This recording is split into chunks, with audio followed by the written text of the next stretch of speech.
सुदामा जी से भगवान श्री कृष्ण कह रहे हैं कि आपके चरण पड़ जाने से आज मेरा ये भवन जो है वो पवित्र हो गया। इतने दिनों तक आप कहाँ थे, पहले क्यों नहीं आए?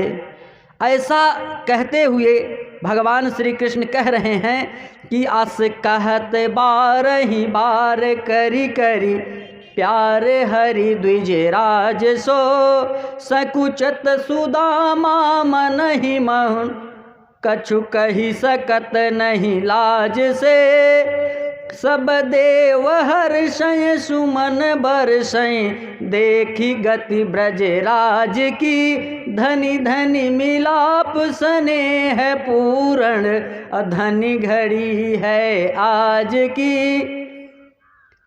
सारे देवता भगवान की इस करुणामयी स्नेहमयी स्थिति को देख करके प्रसन्न हो रहे हैं और देवता आसमान से पुष्पों की वर्षा कर रहे हैं।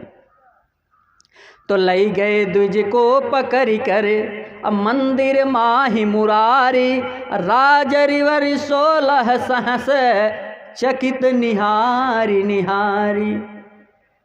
भगवान श्री कृष्ण सुदामा को अपनी बाहों में पकड़ करके अपने आवास में लेकर के जाते हैं। मंदिर माहि मुरारी, भगवान जिसमें निवास करें, जहाँ रहते हैं उसे मंदिर कहा जाता है। इसलिए यहाँ कहा गया कि ले गए द्विज को पकड़कर मंदिर माहि मुरारी। भगवान जहाँ रहते हैं उस स्थान को, उस भवन को भवन नहीं कहा जाता, उसको मंदिर कहा जाता है। एक दीनहीन मलिन वस्त्र में ब्राह्मण को लेकर के जाते हैं तो वहाँ पर जो भी देखता है कि ऐसे दीन ब्राह्मण को लेकर के भगवान श्री कृष्ण यहाँ आए हुए हैं, आज इनको पता नहीं क्या हो गया है कि ऐसे दुर्बल दीन मलिन वस्त्र धारण करने वाले ब्राह्मण को लेकर के आए हैं। आपस में सब चर्चा कर रहे हैं कि कोया है दुर्बल दीन भिखारी लाए मोहन भवन मझारी। यह दुर्बल दीन हीन मलिन वस्त्र धारण किए हुए ब्राह्मण भिखारी कौन है, जिसको स्वयं भगवान श्री कृष्ण अपने भवन में लेकर के आए हुए हैं। जैसा इसका सम्मान कर रहे हैं, जिस तरह से इसकी सेवा कर रहे हैं, आवा भगत जैसी हो रही है सुदामा जी की, उसको देख करके लोग सोच रहे हैं कि शेष महेश दिनेश सुरेशा, शेष महेश दिनेश सुरेशा तपई सदा सही कठिन कलेसा। शेष महेश दिनेश, शेषनाग जो पृथ्वी को धारण करते हैं, पृथ्वी का भार उठाए शेषनाग कैसे एक स्थान पर स्थिर रहते हैं, वह भी एक बहुत बड़ी तपस्या है। उसके अलावा भगवान भोलेनाथ महादेव सदैव समाधि में लीन रहते हैं, उनकी तपस्या। इसके अतिरिक्त दिनेश अर्थात भगवान भास्कर सूर्य देव जो सदैव तपते रहते हैं, तपई सदा सही कठिन कलेसा। ये तीनों सदैव कठिन क्लेश सहते हुए, सहन करते हुए तपस्या करते रहते हैं, तपते रहते हैं। लेकिन अस आदर शोक बहु न पावहीं, ऐसा सम्मान जैसा भगवान सम्मान कर रहे हैं इनका, इस तरह का सम्मान न तो कभी भगवान ने शिव को दिया, न कभी शेष को दिया, न ही सूर्य को ऐसा सम्मान भगवान ने दिया। अस आदर सो कबहु न पावैं, जैसे हरि द्विज के गुण गावैं। इस तरह का सम्मान स्वयं शेष महेश और दिनेश जो सदैव तपते रहते हैं, वो कभी भगवान से ऐसा सम्मान नहीं पाते जैसा कि ये ब्राह्मण सुदामा भगवान के द्वारा सम्मानित किए जा रहे हैं। सोचे करई आठौ पटरानी, सोचे करई आठौ पटरानी, विधि की गति कछु जात न जानी। भगवान श्री कृष्ण की आठों पटरानियाँ आपस में विचार कर रही हैं। वैसे भगवान श्री कृष्ण के कुल 16,108 विवाह हुए थे, लेकिन उनमें से पटरानी महारानी का जो दर्जा था, जो उपाधि थी, वो मात्र 8 को थी। भगवान श्री कृष्ण के उस मंदिर में, उस भवन में 8 उस समय विराजमान हैं और आपस में विचार कर रही हैं कि सोचे करई आठौ पटरानी, विधि की गति कछु जात न जानी। आपस में विचार कर रही हैं कि विधि की गति क्या है, ब्रह्मा जी ने क्या लिखा है, आज क्या होने वाला है, और ये भगवान द्वारिकाधीश क्या कर रहे हैं, कुछ समझ में नहीं आ रहा है। और न ही कोई इसको समझ सकता है कि कब भगवान नारायण किस पर दयालु हो जाएं और किसके लिए क्या करने लगें। और वहाँ पर जब सुदामा जी को लेकर के जाते हैं तो जहाँ बैठाते हैं, जहाँ स्वयं बैठते हैं, जिस आसन पर भगवान, वहाँ पर अपने मित्र ब्राह्मण सुदामा को बैठाते हैं। और जब बैठाने लगते हैं तो सुदामा जी तो वहाँ बैठते नहीं, और वहाँ की जो सुंदरता है, शोभा है, वो चौंक जाती है कि अरे आज यहाँ पर किसे बैठा रहे हैं भगवान। कि मणिमंडित चौकी अभिरामा, अतः बैठा रे मित्र सुदामा। वहाँ की सुंदरता सुदामा को देख करके, सुदामा की मलिन वस्त्र और उनकी स्थिति को देख करके जो वहाँ की शोभा है वो चौंक जाती है। लेकिन भगवान श्री कृष्ण जो इतने कृपालु हैं, इतने दयालु हैं कि ऐसे दीन ब्राह्मण को, सुदामा जी को, जहाँ स्वयं बैठते हैं उस आसन पर बैठा देते हैं। अब पुण्य पुण्य पूछें कृष्ण मुरारी, मित्र कवन गति भई तुम्हारी। बार बार भगवान श्री कृष्ण सुदामा जी से पूछ रहे हैं कि हे मित्र, ये तुम्हारी क्या गति हो गई है, किस स्थिति में पहुंच गए हो। उनकी दीन दशा को देख करके भगवान श्री कृष्ण इतने दुखी हो जाते हैं जिसके बारे में कहना संभव नहीं कि भगवान श्री कृष्ण को कितना कष्ट हुआ अपने मित्र सुदामा की इस दुर्बल और दीन दशा को देख करके। और क्या कहते हैं कि कहो रुक्मिणी हरि सुखदानी, लावहूँ बेगी थाल में पानी। कहो रुक्मिणी हरि सुखदानी, रुक्मिणी से कहते हैं भगवान द्वारिकाधीश कि तुरंत शीघ्र थाल में पानी भर करके ले आओ, मुझे ब्राह्मण सुदामा के पद प्रक्षालन करना है, उनके चरण धोने हैं, इसलिए अविलंब थाल में पानी भर करके ले आओ। जब भगवान श्री कृष्ण ने रुक्मिणी से कहा कि पानी लेकर के आइए थाल में, मुझे ब्राह्मण के चरण धोने हैं, तो 8 पटरानियां समझ गई कि ये कोई साधारण ब्राह्मण नहीं हैं। भगवान श्री कृष्ण इनको इतना आदर दे रहे हैं तो ये कोई सामान्य ब्राह्मण नहीं हैं कि सुनत बचन 8 पटरानी, ले ले चली परातन पानी। भगवान श्री कृष्ण के जल मांगने पर जैसे ही 8 पटरानियों ने सुना कि भगवान ब्राह्मण का चरण धोने वाले हैं, तो सुनत बचन 8 पटरानी, ले ले चली परातन पानी। यह को हरि को परम पियारो, सब मिलिया के चरण पखारो।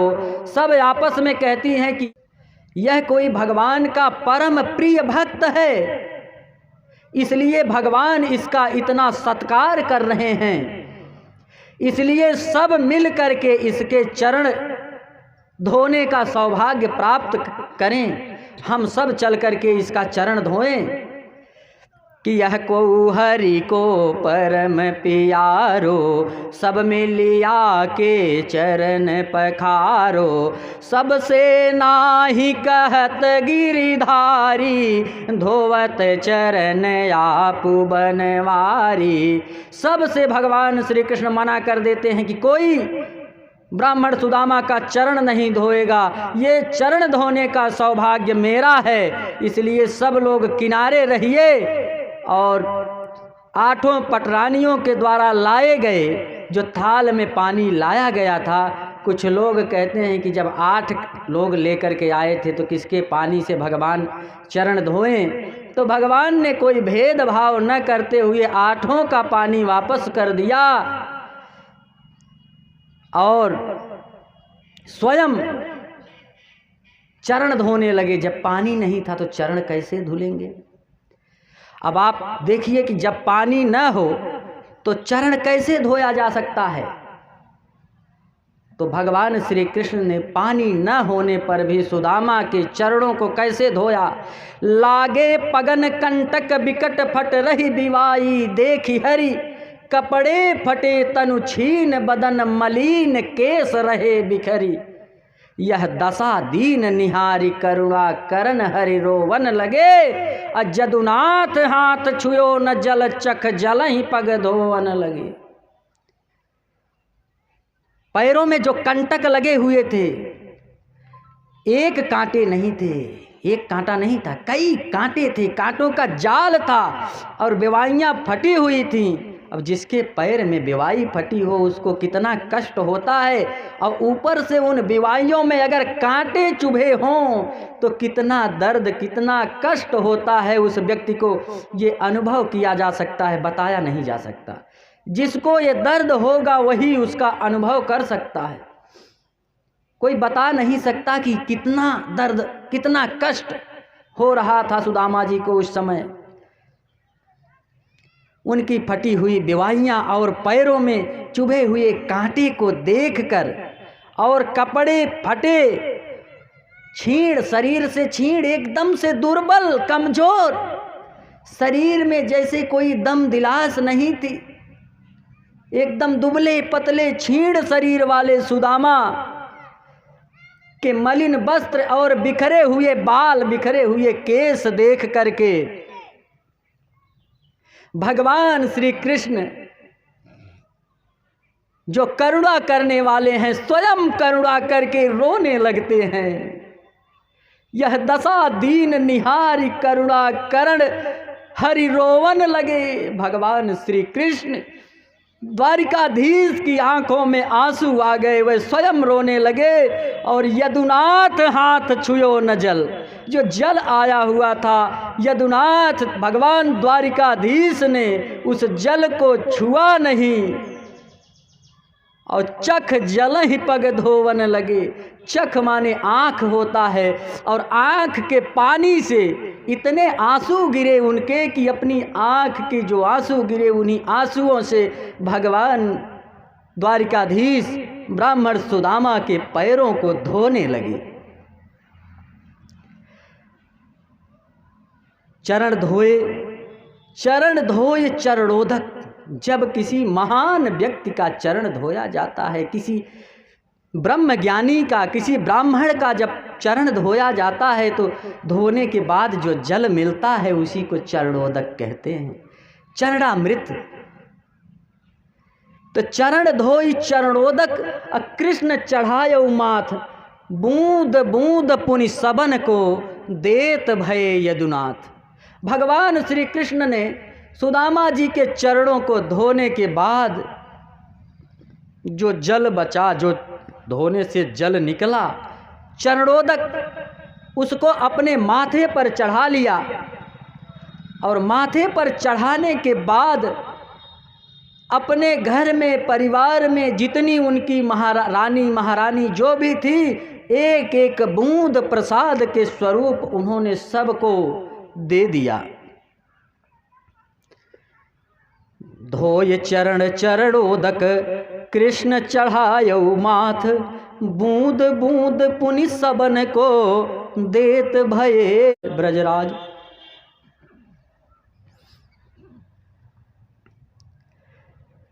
तो आगे इसके बाद जब चरण धो लिए, चरण धोने के बाद चंदन लेकर के भगवान श्री कृष्ण मेटो द्विज को खेद, चंदन चर्चत अंग में, भगवान द्वारिकाधीश ने सुदामा के अंग में, मस्तक में, भुजाओं में जगह जगह चंदन का लेप लगाया और वही चंदन का लेप मस्तक पर लगाते हुए भगवान श्री कृष्ण ने जो उनकी निर्धनता की रेखा थी उसको आदेश दिया कि तुम यहाँ से अब निकल जाओ। और भगवान का आदेश मान करके उनकी जो निर्धनता की रेखा मस्तक पर थी वो रेखा वहाँ से समाप्त हो गई और सुदामा का दिन वहीं से परिवर्तित हो गया।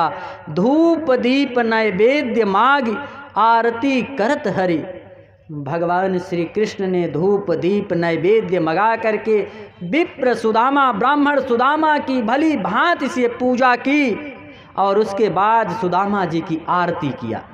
द्वारिकाधीश भगवान श्री कृष्ण ने सुदामा की पूजा करने के बाद, पूजा आरती करने के बाद सेवा करने में जुटे। जब सेवा करने में जुटे तो कहते हैं कि बिना सेवा के मेवा नहीं मिलता और जिसकी सेवा भगवान करें वो कितना परम सौभाग्यशाली होगा।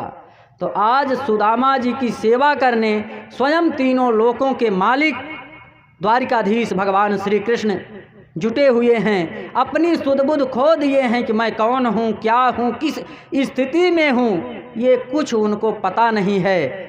कि लगे करन जब हरि द्विज सेवा, आए नर तन धरि सब देवा।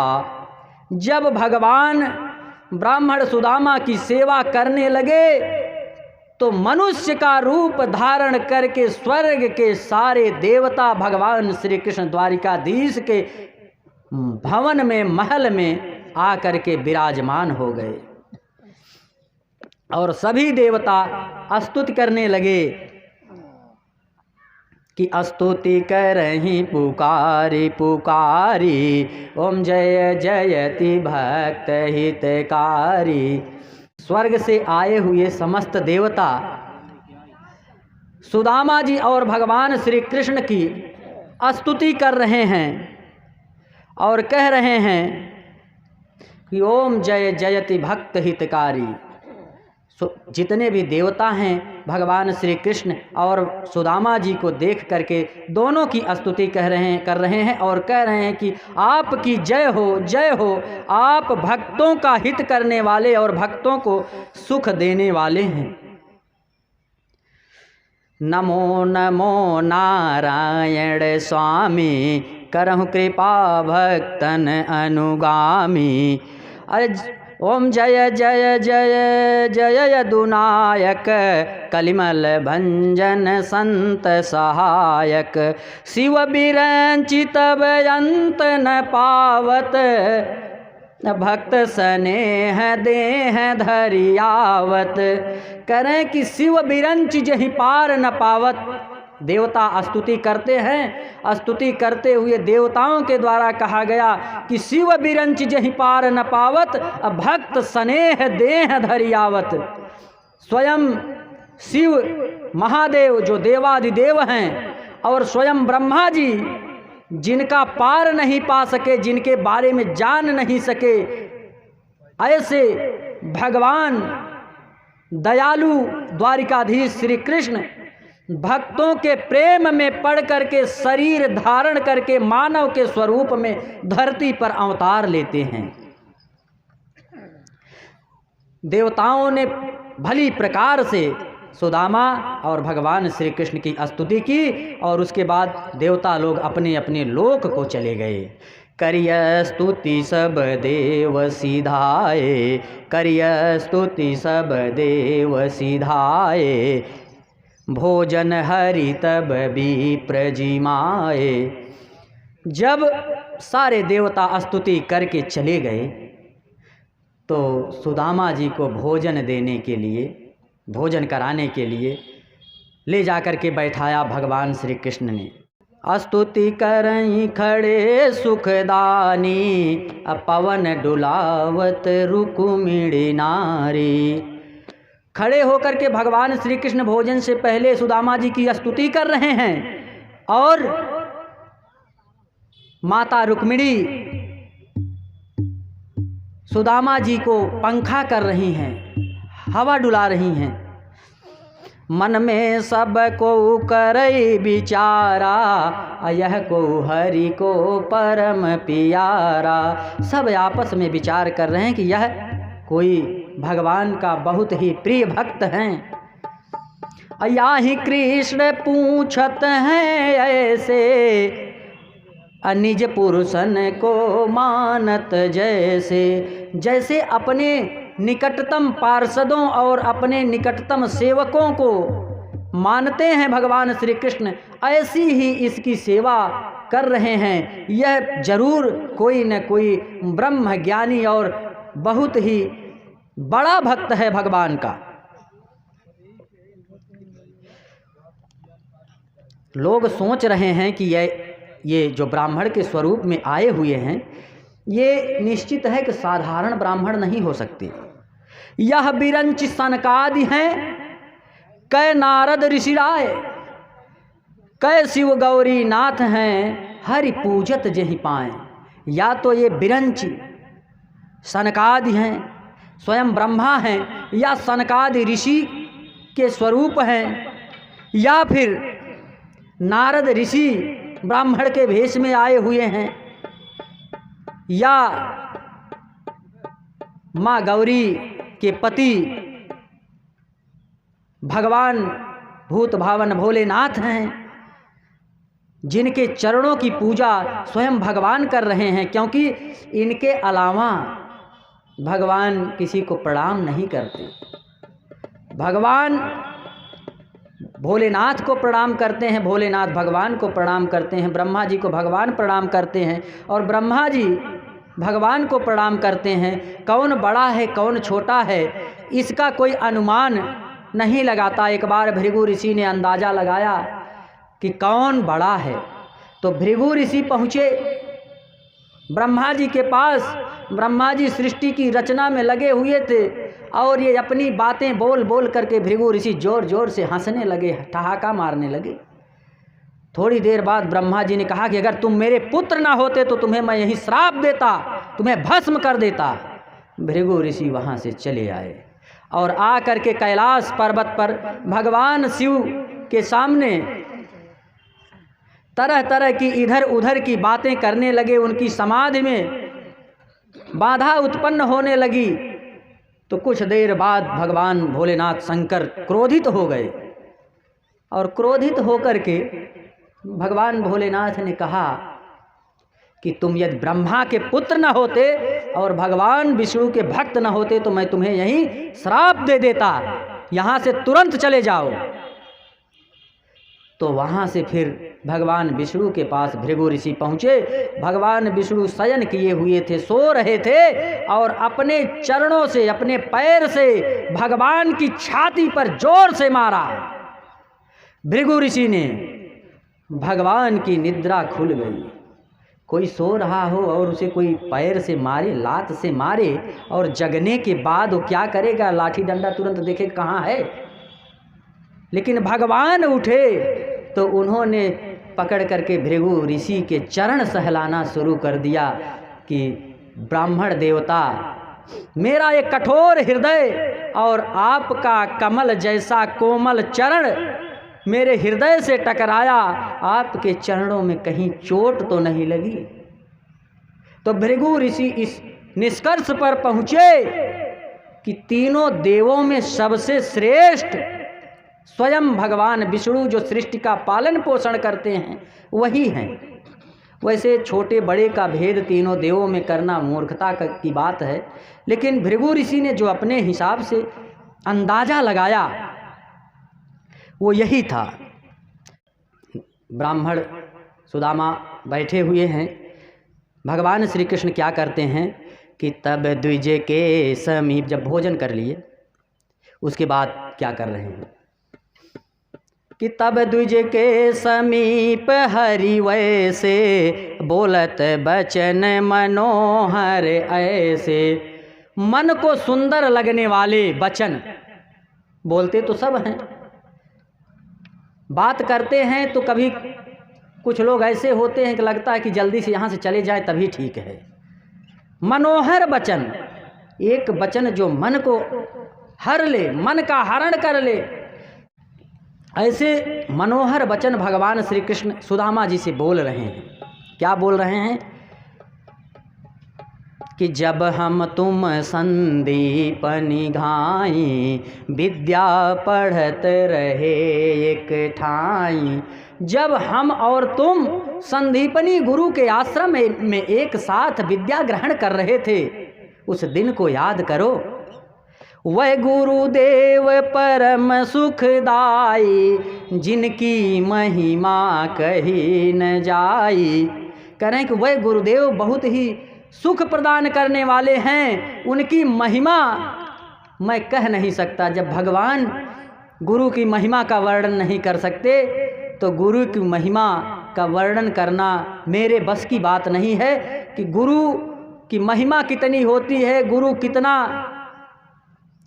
दयालु होता है, गुरु के उपकार हमारे ऊपर कितने होते हैं, गुरु कितना श्रेष्ठ होता है, इसके बारे में भगवान श्री कृष्ण कह रहे हैं कि गुरु की महिमा का वर्णन मैं नहीं कर सकता।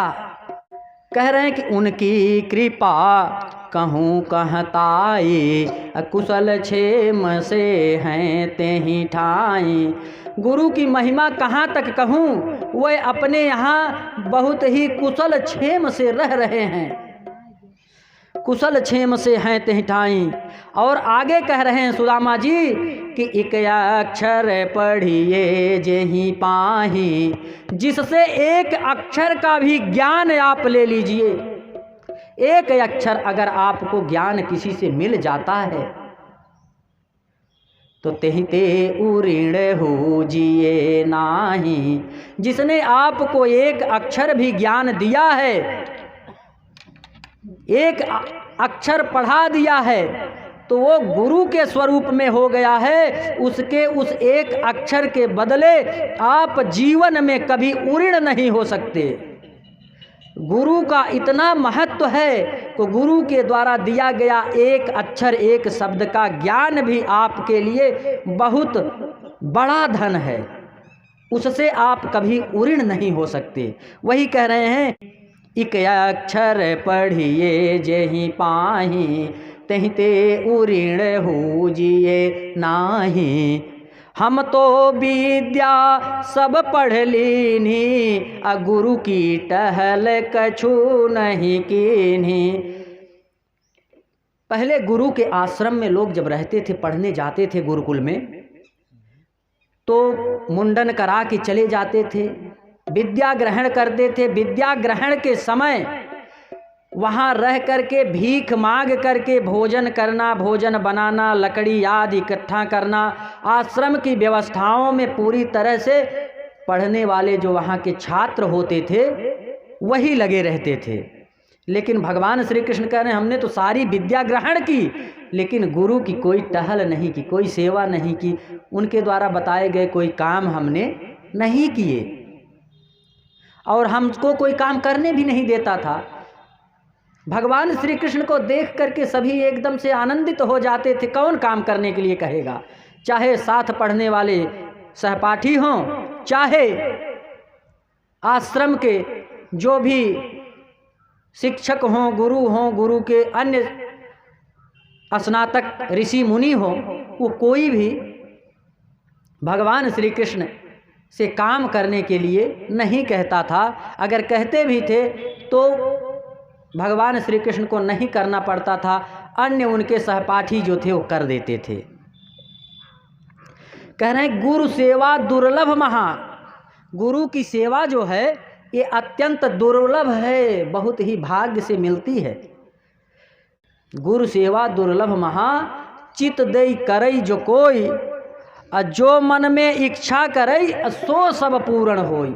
जो पूरे मनोभाव से, पूरी तन्मयता से गुरु की सेवा करता है, वो जो कुछ भी मन में इच्छा करता है उसके सारे कार्य सिद्ध हो जाते हैं। और जो गुरु की अवहेलना करता है, वो कितना भी ज्ञानी हो, कितना भी संपन्न हो, वो कभी सुखी नहीं रह सकता।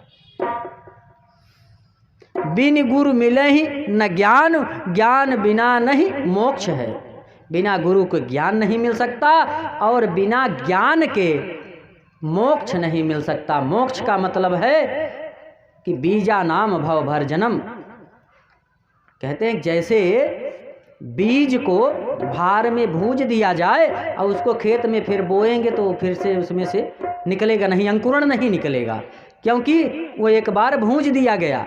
उसी तरह से ये जो जीवन मरण का बंधन है, आदमी जन्म लेता है, मृत्यु होती है, एक बार भगवान में मिल जाएं तो समझ लीजिए जैसे भार में बीज भूंज दिया गया, उसी तरह से ये भी भूंज दिए गए, फिर भगवान में ही विलीन हो जाएंगे, फिर जीवन मरण का संकट नहीं रहेगा। वही कह रहे हैं कि गुरु बिन गुरु मिले न ज्ञान, अज्ञान बिना नहीं मोक्ष है।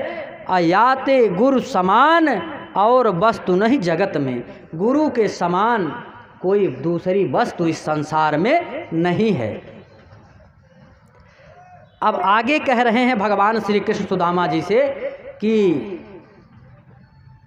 जो गुरु की सेवा में मन लगाता है, जो गुरु की सेवा में अपना मन लगाता है, उसको क्या क्या फल मिलता है। कि जो गुरु सेवा में मन लावे, सो मोह को चित में नित भावे। जो गुरु की सेवा में अपना मन लगाता है, अपने आप को समर्पित करता है, उसको भगवान बहुत प्रेम करते हैं, भगवान उस पर कृपा बनाए रखते हैं। जो नर धर्म कर्म पहचानै, गुरु गोविंद एक कर मानै। जो व्यक्ति धर्म और कर्म को पहचानता है, जानता है, भगवान और गुरु को एक समान मानता है, वो अत्यंत श्रेष्ठ व्यक्ति होता है और वो मुझे अत्यंत प्रिय होता है।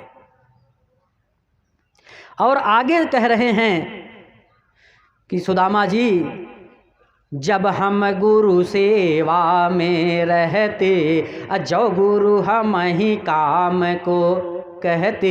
जब मैं गुरु की सेवा में होता था और गुरु जी हमको कुछ काम कहते थे कि ये काम कर दो, तो मुझे ऊपर दाया तुम धरते, सो कारज तुम ही सब करते।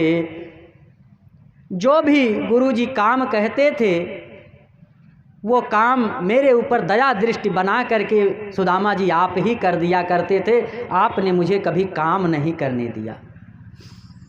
और कह रहे हैं कि विद्या हम ही भूल जब जाती, तुम शिक्षा देते दिन राती। भगवान कह रहे हैं जब मुझे विद्या जो पढ़ाई जाती थी वो भूल जाती थी तो तुम ही शिक्षा देते थे। बताइए, ज्ञान को जन्म देने वाले जितना भी ज्ञान वैराग्य जो भी है इस दुनिया में, सब तो उन्हीं का बनाया हुआ है। जो ज्ञान है, जो आश्रम है, जो पढ़ाने वाले हैं, जो पढ़ने वाले हैं, सब जिसने बनाया। वो कह रहे हैं कि जब मुझे विद्या भूल जाती थी तो तुम ही शिक्षा देते रहते थे, सब याद करवाते थे, वो दिन मुझे याद है। और कह रहे हैं कि तेहि कारण तुम गुरु हमारे, क्योंकि मैं भूल जाता था, आप ही पढ़ाते थे, इसलिए आप मेरे गुरु हैं। तेहि कारण तुम गुरु हमारे, नहीं भूलत उपकार तुम्हारे। इसलिए आप मेरे गुरु हैं, मैं आपके उपकार को नहीं भूल सकता। भगवान श्री कृष्ण सुदामा को देखकर इतने भाव विह्वल हैं कि क्या कुछ कह रहे हैं, कितनी पुरानी पुरानी बातें याद आ रही हैं। सब कह रहे हैं कि आप मेरे गुरु के समान हो। और आगे कह रहे हैं, अब बात आती है कि आगे एक बार लकड़ी के लिए भेजा था गुरु माता ने, तो उस दिन की याद करके बताते हैं सुदामा जी से कि सुदामा जी वो दिन याद है जब हम और आप लकड़ी के लिए जंगल में गए थे। करें कि वाह दिन की सुधि है द्विजय राजा, हम तुम गए लकड़ियन काजा।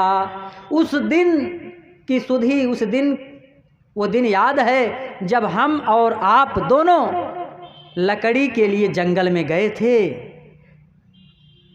और जब जंगल में गए तो आपने बहुत सी लकड़ियाँ तोड़ी, लेकिन हमसे लकड़ी तोड़ी न जाई, तुम ही तोड़ी धरे हम पाही। कि मुझसे लकड़ी तोड़ी नहीं जा रही थी, तो हमारे हिस्से की भी लकड़ी आपने ही तोड़ा था।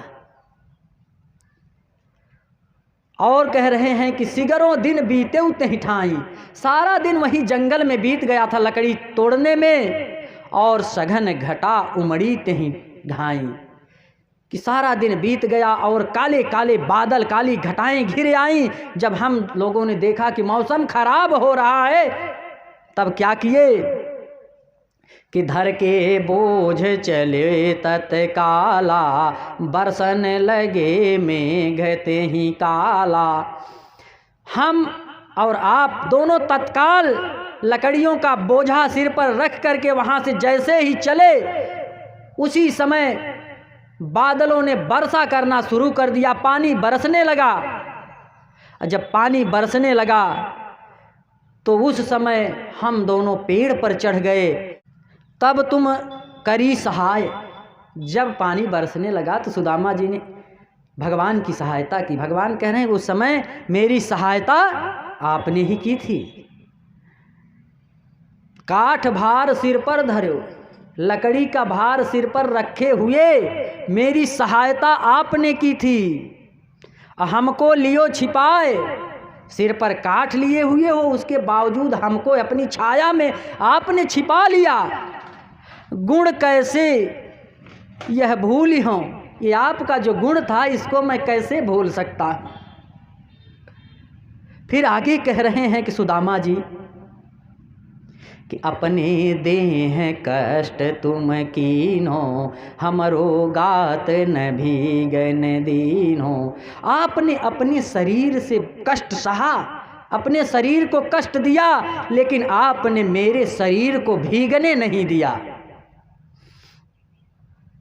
अब ऐसे सुख संपत्ति माही, अब ऐसे सुख संपत्ति माही, वह दिन हमको भूलत नाही। अब इतनी सुख संपत्ति संपदा सब कुछ है, इसके बावजूद मुझे वो दिन भूल नहीं रहे हैं जो तुम्हारे साथ गुरुकुल में बिताए गए थे। और आगे कहते हैं कि बरसाने के रही कछु नाही, असिगरी रैन बसेऊ बन माही। वर्षा रुकी नहीं, बरसात होती रही, और ऐसी बरसात हुई कि हमें और तुम्हें जंगल में ही रहना पड़ा। कि गुरु स्मरण भयहु जब मोरा, हिरत विपिन फिरे चहुओरा। गुरु जी को जब स्मरण हुआ कि सुदामा और कृष्ण नहीं आए हैं, तो गुरु जी जंगल में जगह जगह तलाश करते हुए ढूंढने लगे। कहाँ गए दो शिष्य हमारे, कृष्ण सुदामा हैं दो वारे। हमारे दो शिष्य कहाँ गए? कृष्ण और सुदामा दो अत्यंत प्रिय मेरे शिष्य, ये जंगल में लकड़ी के लिए गए थे, वापस नहीं आए, ये कहाँ हैं? मन में बड़ो शोक संतापू, बहुत ही शोक और संताप मन में बढ़ गया उनके। मन में बढ़े शोक संतापू, रो रो करत बिलाप कलापू, रो रो करके बिलाप करने लगे गुरुदेव कि कहाँ गए हमारे दोनों शिष्य। और पूछ रहे हैं, जैसे भगवान श्री राम ने सीता जी के बारे में पूछा ना, पेड़ पौधों से पूछा, पशु पक्षियों से पूछा, वैसे सुदामा और कृष्ण के बारे में उनके गुरु जी पूछ रहे हैं पेड़ों से। क्या पूछ रहे हैं कि हे पीपर पतंग हे चंदन, हे पीपर पतंग हे चंदन, कहाँ गए दामानंद नंदन। जो नहीं मिली है कृष्ण सुदामा, कह मुँह ले के जई हों बामा। कह रहे हैं कि अगर कृष्ण और सुदामा इस जंगल में नहीं मिलते हैं तो कौन सा मुँह लेकर के मैं अपने आश्रम को वापस जाऊंगा।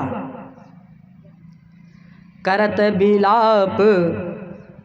बिलाप फिरत सब बन में, बिरह व्यथा छाई सब तन में। बिन घन श्याम सुदामा प्यारे, कैसे रही हैं प्राण हमारे। करें बिना घनश्याम और सुदामा के मैं कैसे जीवित रह पाऊंगा, मेरे प्राण कैसे रहेंगे। ऐसे पेड़ पौधों से पूछते हुए जंगल में गुरुदेव भटक रहे थे। और जब हम तुम का बैठा पायो, तब गुरु के मन धीरज आयो। जब मुझे और आपको बैठा हुआ देखा, जब मुझको और आपको पेड़ पर बैठा हुआ देखा गुरुदेव ने, तब उनके मन में धीरज आया कि ये दोनों सुरक्षित हैं। जेते मित्र बंधु जग माही, निज प्राणन ते प्रीतम नाही। कह रहे हैं कि जिसके पास मित्र और बंधु तुम्हारी तरह ही संसार में हो, उसको अपने प्राणों से प्यार नहीं होता, प्राणों से बढ़ करके प्रेम अपने मित्र से होना चाहिए। ये भगवान श्री कृष्ण कह रहे हैं। और आगे उन्होंने कहा कि गुरु की सेवा की तुम जैसी, जग में कौन करत है तैसी। जैसी गुरु की सेवा सुदामा जी ने किया है, वैसी सेवा इस दुनिया में कोई नहीं कर सकता, कोई कर ही नहीं पाता। इन सब बातों को करते हुए कि गुरु प्रसाद है अति सुखदाई, जाते सकल भक्ति हम पाई।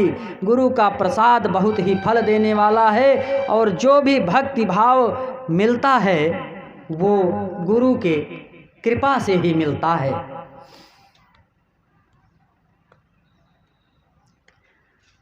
तो 81 हरि विप्र के तंदुल भोग लगाई। चावल की बात आती है कि ये समर्पण लोक दो, तबहू रहे लजाई। बहुत कम दे क्यों दान करे ला गए।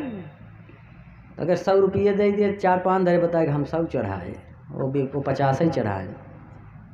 लेकिन भगवान श्री कृष्ण सुदामा से पूछे नहीं कि क्या चाहिए, किस लिए आए हो। उन्होंने पहले ही बुला करके विश्वकर्मा को बताया कि जाइए अब आप अपना काम कीजिए। चावल खाने से पहले ही, ये नहीं चावल खा करके दिए। फिलहाल 81 हरि विप्र के तंदुल भोग लगाई कि ये समर्पण लोक द्वय तहु रहे लजाई। इसके बाद भी शर्मिंदा है कि मैं कुछ दे नहीं पा रहा हूँ। अब आगे भगवान कहते हैं, चावल की बात आई तो सुदामा जी से कह रहे हैं कि बहुत प्रीति कर देखन आए, हमको कहेऊ भेंट का लाए। बड़े प्रेम के साथ तुम मुझे देखने आए हो, तो बताओ मुझे भेंट में देने के लिए क्या लेकर आए हो मित्र। अब सुदामा जी कैसे कहें कि एकदम गंदे कपड़े में लपेट कर चीथड़े में गंदे मटमैले घुने हुए चावल लेकर के आया हूँ। कैसे बताएं, इतने बड़े तीनों लोकों के मालिक के सामने सुदामा जी कैसे बताएं। कहा भेंट मांगत मुहि पाही, कह रहे हैं कि कहाँ मुझसे भेंट मांग रहे हो मित्र, मेरी क्या स्थिति है कि आपको भेंट दे सकूं। कहाँ भेंट मांगत मुहि पाही, घर से मैं लायऊ कछु नाही। मुझसे भेंट कैसे मांग रहे हो, मैं तो कुछ लेकर के ही नहीं आया हूँ। बोले मोहन बिहसी बहोरी, काहे राखत हमसे चोरी। अरे भगवान से चोरी कौन कर सकता है, ये तो स्वयं में माखन चोर हैं। चोर तो जानते हैं कि कौन कहाँ क्या चुरा के रख सकता है ना। कहते हैं चोर का ध्यान किस पे होता है, धन पर होता है। और ये तो खाने वाली चीज़ चुराते थे, तो खाने की वस्तु पर इनका ध्यान रहता है, कहीं भी छुपा के रखो तो भगवान भोग लगा लेते हैं। तो उन्होंने कहा कि हमसे चोरी मत करो, और भाभी जो कछु दिय मम काजा, असो तुम देहु करहु मत लाजा। बिल्कुल लाज मत करो, जो कुछ भी दिया है उसको मुझे दीजिए। साक पत्र एक प्रीति सो, हमको दे जो कोई, अत्यहि समान यही विश्व में कछु सवाद नहीं होई। साक पत्र कहने का मतलब एक तुलसी का पत्ता, एक साक का पत्र यदि कोई प्रेम से ला करके भगवान को देता है तो भगवान कहते हैं कि उसके समान इस पूरे संसार में कोई स्वाद नहीं होता। हम भोजन के भूखे नहीं हैं, हम तो भूखे भाव के। भगवान कह रहे हैं कि हम भोजन के भूखे नहीं, हम तो भाव के भूखे हैं। क्यों लजात मन माया, आप मन में क्यों लज्जित हो रहे हैं, शर्मिंदा हो रहे हैं। जो भी लाए हो भक्ति भाव से मुझे समर्पित करो, मुझे दो। और आगे फिर कह रहे हैं विविध भांति मिष्ठान जो लावे, जो अनेक प्रकार का मिष्ठान ले आता है, बिना भक्ति सो मोहि ना भावे। भक्ति नहीं है तो मुझे वो भाता नहीं है। अहंकार से चढ़ाया गया कि मैं, अरे सब 1.25 पाव चढ़ा रहे हैं लड्डू, मैं 1.25 कुंतल चढ़ा करके आया हूँ, 10 जगह बताया। तो अहंकार में चढ़ावा जो चढ़ता है, भगवान को भोग लगता है, भगवान उसको बिल्कुल स्वीकार ही नहीं करते। उन्होंने यही कहा कि भक्ति भाव से जो मुझे देता है मैं उसको स्वीकार करता हूँ। आगे उन्होंने बताया कि दुर्योधन बहुपाक बनायो, दुर्योधन ने अनेक प्रकार के पकवान बनाए। बता रहे हैं कि दुर्योधन बहुपाक बनायो, अप्रीति बिना सो मोहि ना भायो। दुर्योधन ने बहुत से पकवान, भोजन, मिठाइयाँ बनवाई थी, लेकिन बिना प्रेम के वो मुझे पसंद नहीं आया। लेकिन विदुर भक्त की प्रीति जो जानी, बासी साक बहुत रुचि मानी। विदुर भक्त का जब प्रेम हमने जाना, महसूस किया, तो बासी साक जो उनके यहाँ था उसको मैंने बहुत रुचि के साथ भोजन ग्रहण किया। यहाँ तक कि विदुरानी ने जब भाव विह्वल प्रेम के वशीभूत होकर केला खिलाते समय मुझे केले का छिलका दे दिया, तो मैंने ये नहीं कहा कि केला दो, मैंने छिलका ही खा लिया और छिलका खा करके मैं प्रसन्न हो गया। जब आदमी अपनी सुध बुध भूल जाए कि भगवान को क्या चढ़ाना है, क्या चढ़ा दे रहे हैं, तब समझ लीजिए कि वो भक्ति की पराकाष्ठा है। आप कथा सुन रहे हैं, कथा सुनते सुनते आनंद आ जाए और आप नाचने लगे तो समझ लीजिए कथा का मतलब आपकी समझ में आ रहा है। और कथा सुनते सुनते आप अचानक रोने लगे, आपकी आंखों में यदि आंसू आ जाए भगवान की कथा सुनते सुनते, तब भी आप समझ लीजिए कि आप भगवान में ध्यान लगाए हुए हो, आप कथा प्रांगण में मौजूद हो। तो उन्होंने कहा कि झूठे बैरी से बरी मोहि दीन है, तब रुचि कर हम भोजन कीने। हालांकि कह रहे हैं कि सेवरी ने मुझे जूठी बैर खिलाई और हमने एक भी बार इनकार नहीं किया, बड़े प्रेम से हमने उसको ग्रहण किया। अब जूठी बैर शब्द प्रचलन में लोग बोलते हैं, रामचरितमानस में बैर नहीं लिखा गया है, लेकिन यहाँ पर भगवान श्री कृष्ण कह रहे हैं कि जूठी बैर सेवरी मोहिदीन है, तब रुचिकर हम भोजन कीन हैं। और भगवान तो ऐसे हैं कि मीरा की खिचड़ी भी खा लिए। मीरा ने जब जहर पिया तो उसको उन्होंने अमृत बना दिया, जहर का प्रभाव नष्ट कर दिया, विष का प्रभाव नष्ट कर दिया। और मीरा की खिचड़ी भगवान खाए और वैसी खिचड़ी वैसा स्वाद आज तक उन्हें नहीं मिला। अब सुदामा जी से कह रहे हैं कि जो कछु लाए तुम मम काजा, सो तुम देहूँ करहूँ मत लाजा। कह रहे हैं जो कुछ मेरे लिए लेकर के आए हो उसमें लाज मत करो, उसको मुझे दे दो। अब जैसे जैसे भगवान श्री कृष्ण ऐसा कह रहे हैं, सुदामा जी सोच रहे हैं कि अब क्या बताऊं, कैसे बताऊं कि मैं क्या लेकर के आया हूं। वह तंदुल हमको नित भावें, बहुमिष्ठान दृष्टि नहीं आवें। जब ते गांठ बांध तुम लीन्हे, तब ते हम उनमें दृढ़ कीन्हे। कह रहे हैं कि जब से तुम गांठ बांध के उसको छिपाए हुए हो, मेरा ध्यान तब से उसी पर है। मैं इधर उधर नहीं देख रहा हूँ कि जो मेरे खाने का अन्न है, जिस पर मेरा नाम लिखा है, वो जब तक मेरे अंदर नहीं जाएगा, क्योंकि दाने दाने पे लिखा है खाने वाले का नाम। वो चावल धन्य है जिस पर भगवान का नाम लिखा है कि सीधे भगवान के मुंह में जाएंगे। तो अब उन तंदुल पर भगवान कृपा कर रहे हैं, साथ ही सुदामा पर कृपा कर रहे हैं।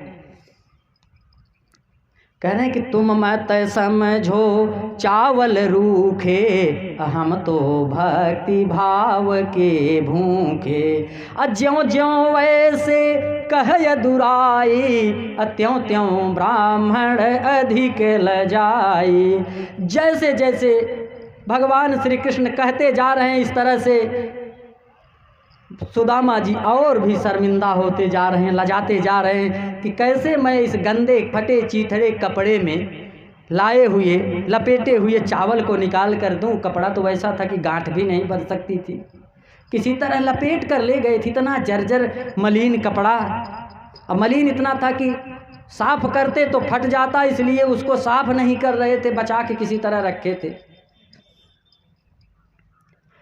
तो निज मन में जानो तबहि श्री कृष्ण महाराज, याहि पठायो ब्राह्मणी ठेली पेली धन काज। कह रहे हैं कि ये तो कुछ चाहता नहीं, लेकिन ब्राह्मणी ने इसको जबरदस्ती भेजा है कि जाओ धन लेकर के आओ। भगवान समझ गए कि या के तो इच्छा कछु नाही, अति निर्मोह रहत जग माही।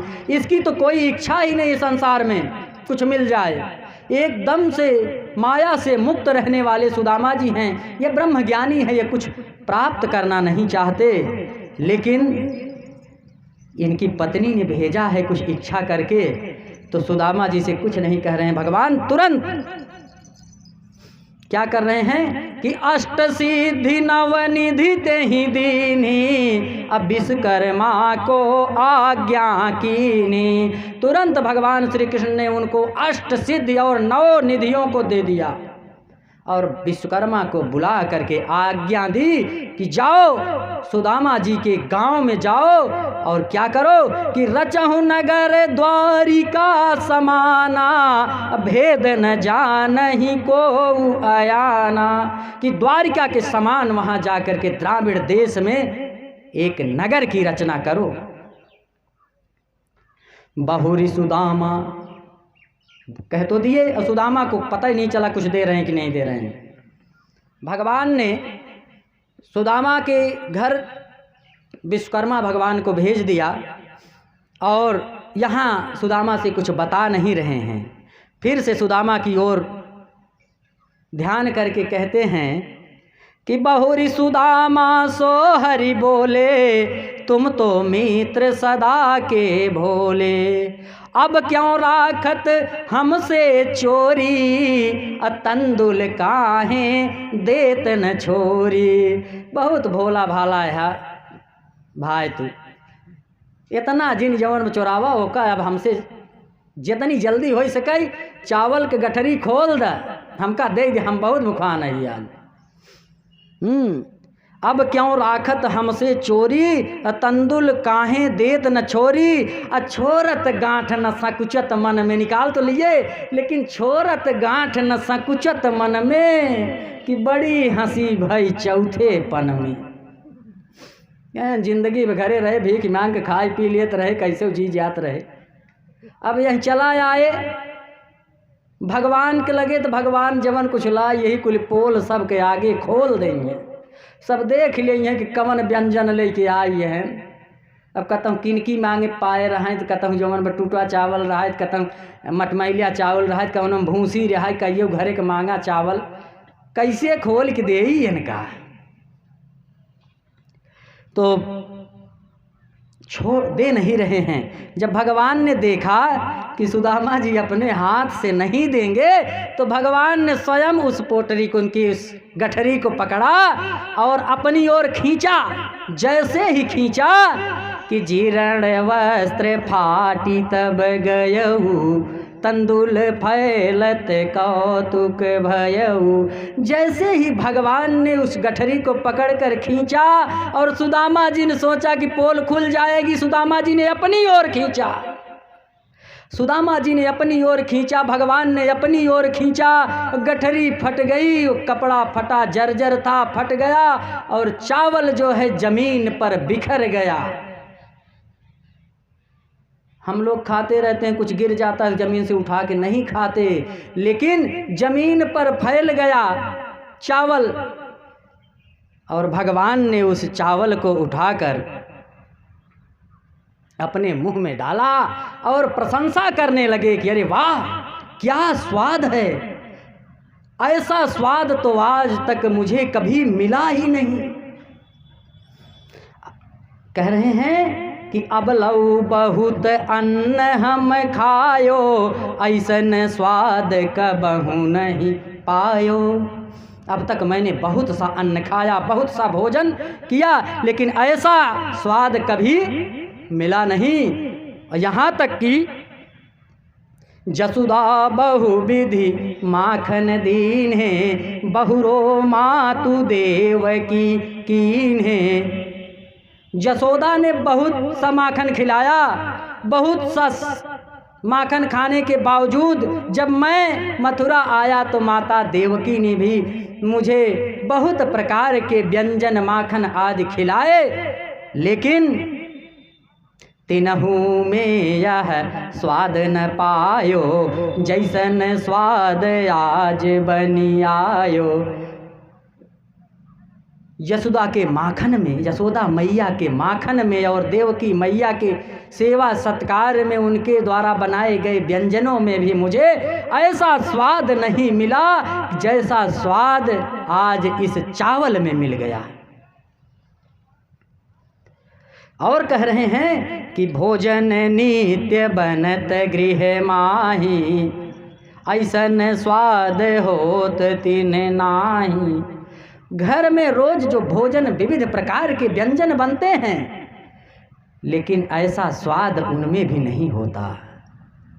दधि माखन खायो बहुतेरो, कबहू न भयउ मगन मन मेरो।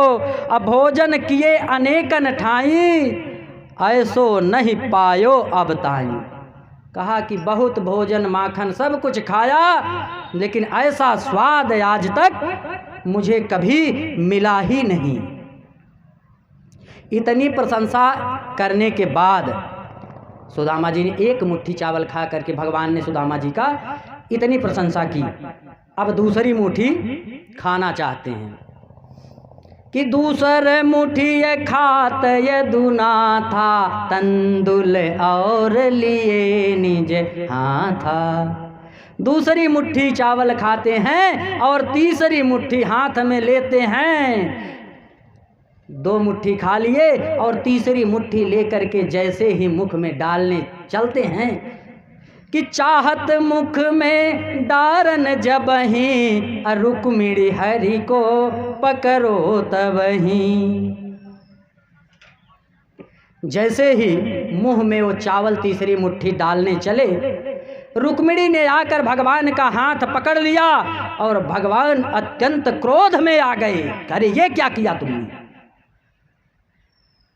भगवान कह रहे हैं कि क्यों रस में विष बाम कियो तुम और न खान दियो एक फंका, अब विप्र ही लोक तृतीयक देत, करी तुमने क्यों अपने मन शंका। अब भामिनी मोहि जिमाई भली विधि, कौन रहे जग में नर रंका, लोग कहीं हरि मित्र दुखी, हम सो न सहेउ यह जात कलंका। भगवान कह रहे हैं कि मेरे आनंद के रस में तुमने क्यों विष डाल दिया। जब रुक्मिणी ने हाथ पकड़ा तो भगवान को लगा कि जैसे व्यंजन को करते समय रोक दिया गया, उन्हें लगा कि इसने विष डाल दिया, अब बाधा पड़ गई। और उन्होंने कहा क्यों रस में विष बाम कियो तुम और न खान दियो एक फंका, एक फंका और क्यों नहीं खाने दिया तुमने। विप्र ही लोक तृतीयक देत, मैं इस ब्राह्मण को तीसरा लोक देने वाला था और तुमने उसमें अवरोध पैदा कर दिया। और कह रहे हैं कि भामिनी मोहि जिमाई भली विधि, मुझे भरपेट भोजन कराने वाला। अपनी पत्नी से कह रहे हैं कि हे प्रिय, कि मुझे जो भरपेट भोजन करा देता है वो संसार में कभी रंक नहीं हो सकता। भामिनी मोहि जिमाई भली विधि, कौन रहे जग में नर रंका, अलोग कहीं हरि मित्र दुखी, हम सो न सहेउ यह जात कलंका। ये तो मेरे मित्र हैं और लोग कहेंगे कि भगवान के मित्र सुदामा दरिद्र हैं, गरीब हैं, रंक हैं। ये कलंक मुझसे बर्दाश्त नहीं होता। जब तक मैं नहीं जानता था, जब तक मेरे पास नहीं आए थे, जैसे तैसे थे, लेकिन अभी मेरे पास आ गए, मुझे ये पता चल गया है, तो अब ये रंक नहीं हो सकते, निर्धन नहीं रह सकते। तो रुक्मिणी मैया ने कहा कि प्रभु आप तो दयालु हैं, सब पर कृपा करने वाले हैं, इन ब्राह्मण देवता पर आपने कृपा की, बहुत अच्छा किया, लेकिन एक चीज बात आपको बताना है, आप सुन लीजिए, उसके बाद आपकी जो इच्छा हो कीजिए। उन्होंने कहा बताइए। तो उन्होंने कहा कि एक एक मुट्ठी देत एक लोका, याते नाथ हाथ मयरों का। एक एक मुट्ठी में एक एक लोक दे रहे हैं आप, इसलिए मैंने आपका हाथ रोका है कि जो त्रिभुवनपति होई सुदामा, तो कहाँ रहे हो प्रभु, कहाँ हम बामा, तो आप कहाँ रहेंगे और मैं कहाँ रहूँगा, तीनों लोक आप ब्राह्मण को दे देंगे। तो दान की हुई भूमि में दान की हुई वस्तु का उपभोग दानी व्यक्ति स्वयं नहीं कर सकता, तो जब सब कुछ दे देंगे तो रहेंगे कहाँ। तो उन्होंने कहा ये बात है। तो यह सुनकर बिहसे यदुराई और कहा कि सत्य बात तुम प्रिया जनाई। उन्होंने कहा ठीक है, देना था जो दे चुके, विप्र न जानी बात, जो देना था दे चुके। और उसके बाद आज की कथा में फिलहाल हमने अपने समय से काफ़ी ज़्यादा समय ले लिया है, शायद अभी हमने आज घड़ी देखा ही नहीं, 18 मिनट ज़्यादा ले ली। समय का थोड़ा सा जो हमने उल्लंघन किया है, परम पूजनीय गुरुदेव जी से क्षमा प्रार्थी हूँ। और आज सुदामा जी का चावल भगवान ने ग्रहण कर लिया, स्वीकार कर लिया, और सुदामा जी को कल विदा कर देंगे। तो आज यहीं तक हमारी जो कथा है सुदामा जी की, यहीं पर विश्राम देंगे हम।